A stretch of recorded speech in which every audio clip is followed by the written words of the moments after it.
Facebook Live, and welcome back for another episode of Tender Talk. Now, I don't remember last time if I showed you my new desk that I'm standing behind at the moment, but it's pretty cool. So, while I get all these shared up so we can get as many people online at the same time, we'll just cover what we talked about last week. We talked about, what did we talk about? Oh, we talked about the site fencing for your site. So yesterday, I did a site visit to one of our new sites that we've recently fenced up. So head over and check out yesterday's site visit, and you can actually see a lot more in depth on what actually I'm talking about with the fencing that you will need to take into consideration when getting a tender for your new home. And also too, it's another way for you to protect your land. So I'm just going to get this shared up.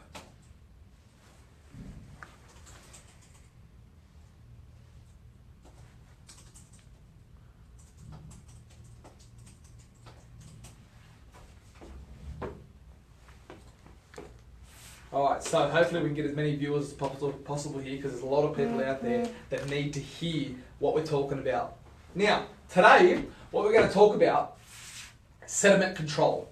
So, what's sediment control? So sometimes you might see that little green fence at the front or at the back of your property and not know what it's there for, what it's actually doing. So that sediment control there is to stop erosion of all the dirt, and when it rains, all the dirt coming in and clogging up all the drains and the sewers, getting into lakes, any dams around the area. Also, any runoff from excess waste from the building material. So, you know, bits of scrap that might not be able to get collected may run off with the water down the hill and into the drainage systems, into the sewers, and into all the surrounding waters. So that's what we put at the front of the site, or at the back of the site. We put a little fence called sediment control.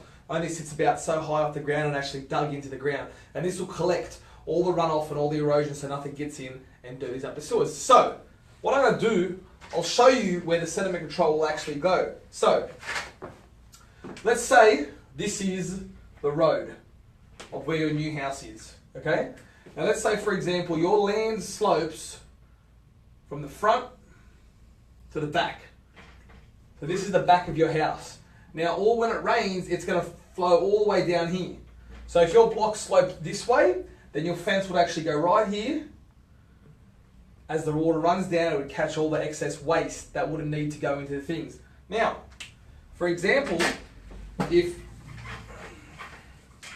your land sloped the other way, it went from the front of your house down to the back, then you'd have to put the fence at the back of your house to protect all the runoff water from any of that stuff getting into the things. Now, the fence goes on the lowest point of your property to protect all the runoff and all that.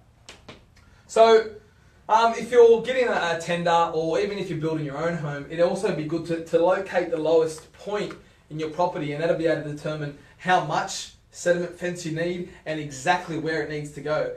This is a very important aspect, that it's very inexpensive to actually do. This is something you can actually do yourself if need be. You can go to Bunnings, you can get the actual roll, you can get a few star pickets, and you can actually install it yourself. So in the upcoming weeks, I will take you on a site visit, and I'll actually show you this sediment control, what it looks like on site. But it's just something that you can consider when you're either doing your own house, when you're doing your own home, or house, sorry about that.